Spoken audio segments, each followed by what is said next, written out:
Part 3. Timing and Frequency. We've handled what feedback is and what goes in it. Now we handle when it lands and how often it comes. And this is where the most surprising, most useful findings of the chapter live. The section moves through a clear sequence. First, the basic timing fork. Should feedback come during the movement or after it? Concurrent versus terminal, and why the during the movement option is so seductive and so risky. Then we zoom into the small gaps of time between attempts, the two intervals around feedback, and discover that what the learner does in those gaps matters, including a simple, powerful trick of having them estimate their own error. Then the headline of the whole chapter. Feedback after every single trial is not the goal. Reducing the frequency actually produces better learning. We'll explain why with the guidance hypothesis, and finish with 4 concrete techniques for backing your feedback off. The unifying idea is the one we've been circling all chapter. Your aim is a learner who doesn't need you. Timing and frequency are your most powerful levers for getting there. Let's start with during versus after. First timing decision. Do you give feedback while the person is performing, concurrent feedback, or after they finish the attempt, terminal feedback? Concurrent means a live signal during the movement, a tone that sounds the whole time the patient's walking speed is on target, a continuous display tracking their knee angle as they move.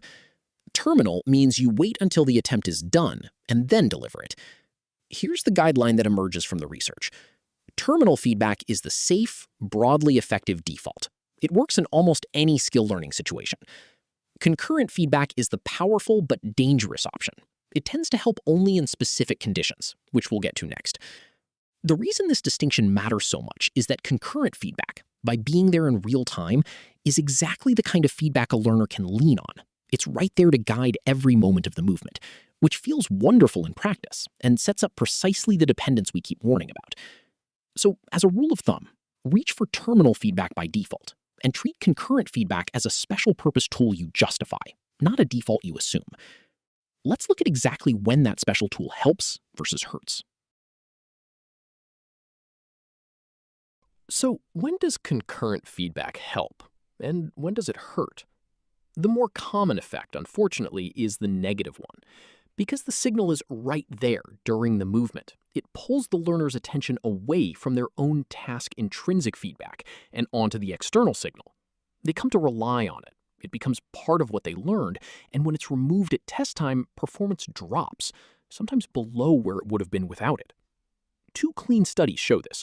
People learning a bimanual coordination task and an elbow force task both performed beautifully with concurrent feedback during practice and then fell apart on retention without it.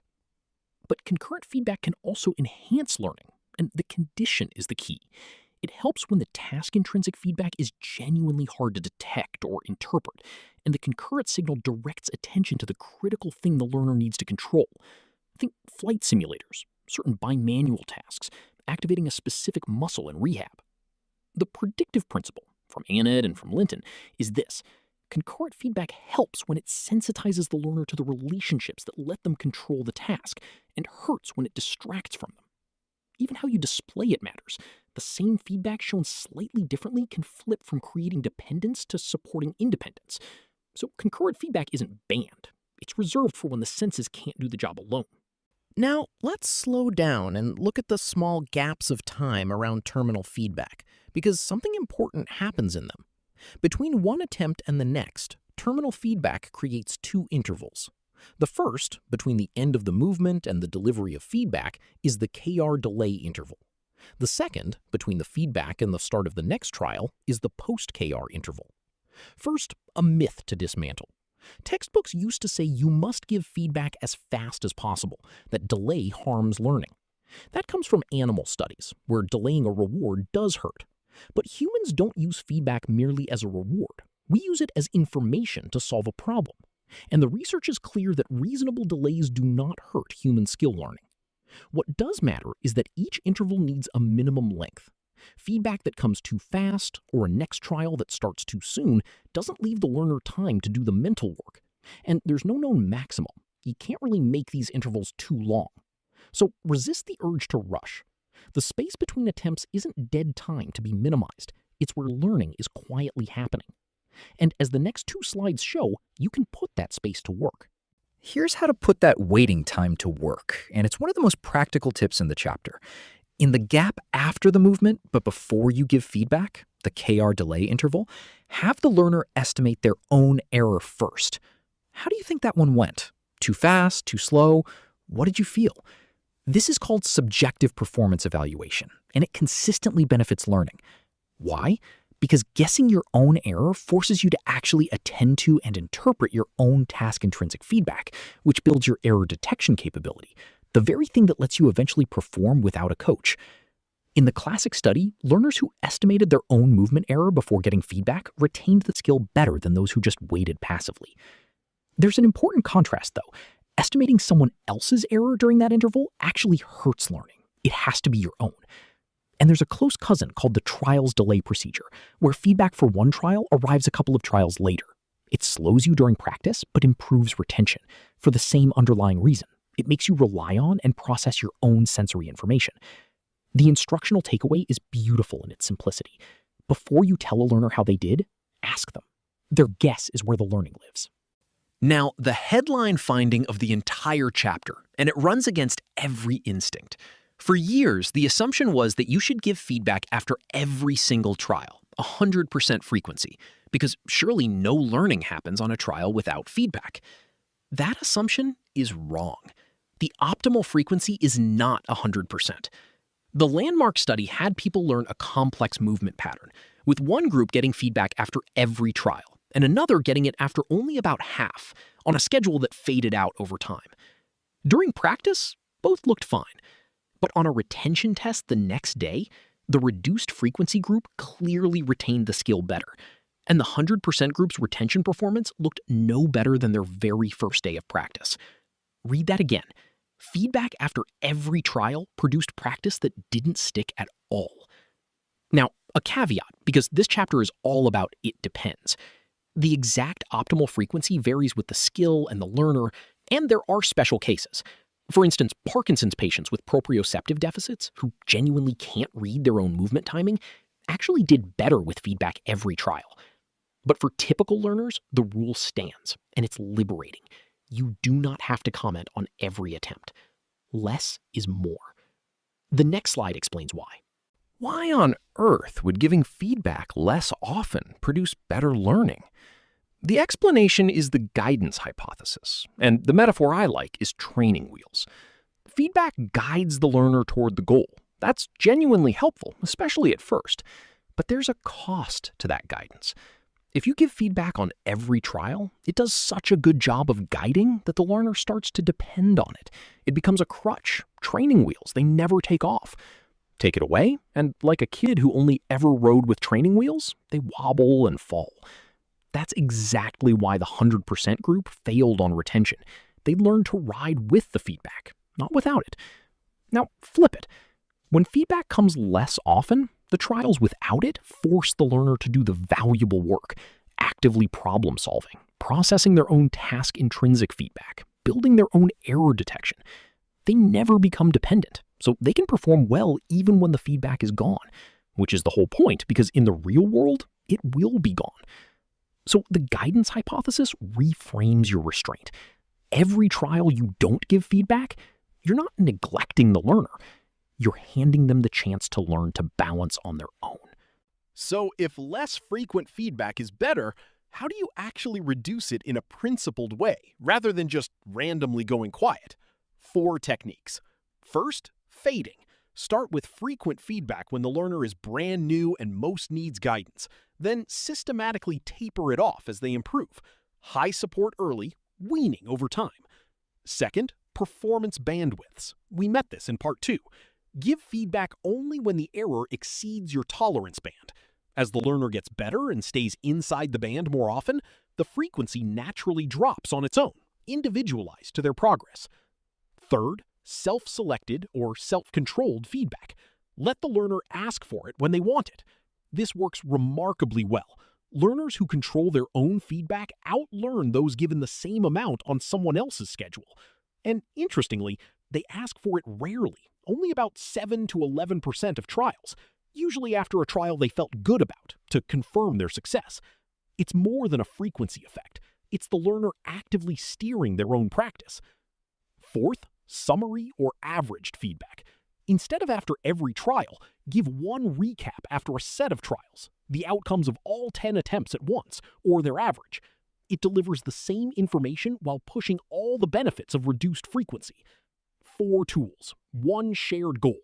Systematically move the learner towards standing on their own. Let me recap. Part 3. On timing, terminal feedback, given after the attempt, is your safe default. Concurrent feedback, given during the movement, helps only in the special case where the learner's own senses can't read the task, and otherwise breeds dependence.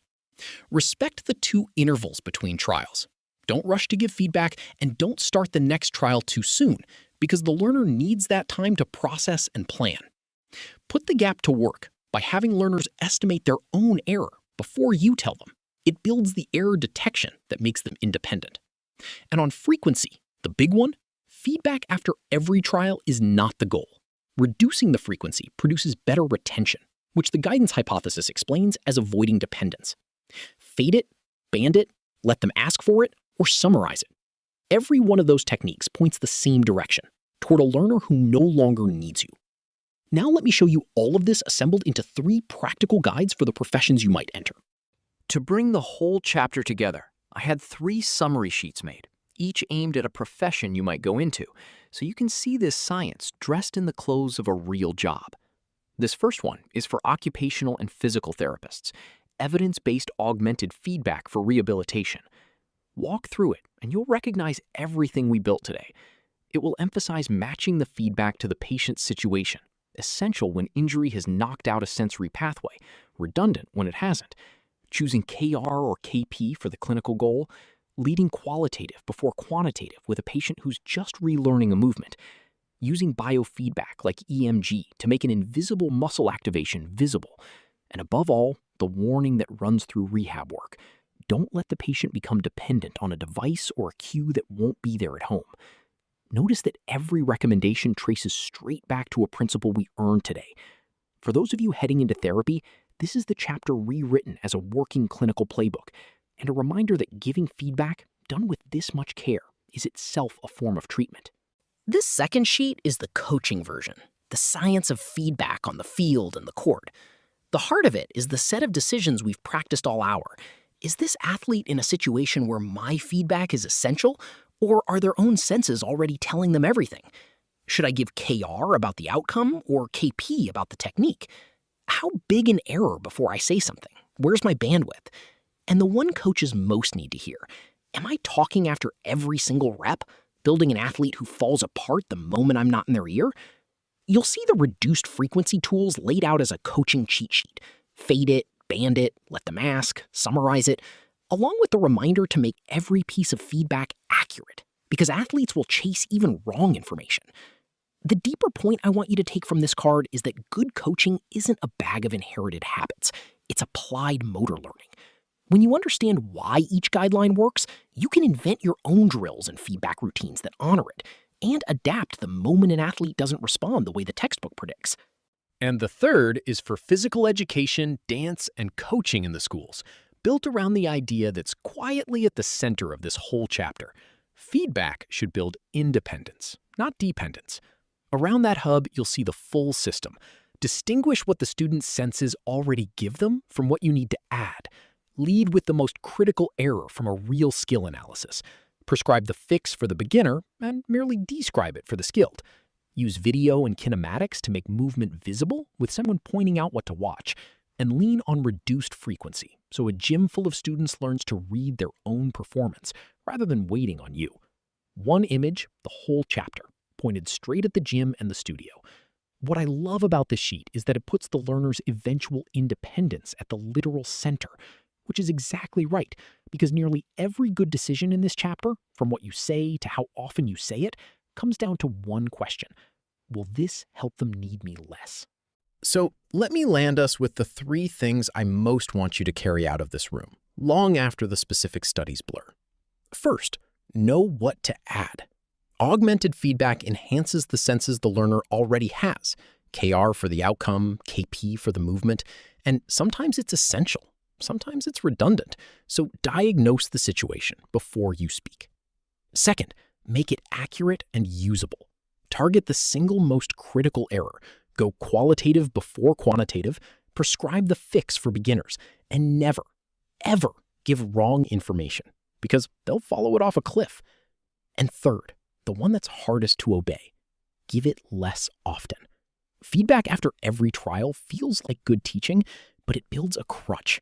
Reduced frequency builds a learner who can perform when you're not there. Fade it, band it, let them ask. Add information, but don't become the crutch. Because the whole point of feedback is to make yourself, eventually, unnecessary. That's the mark of an expert teacher. Thanks, everyone. Go add a little, hold back a little, and watch how much more your learners can do on their own. See you next time.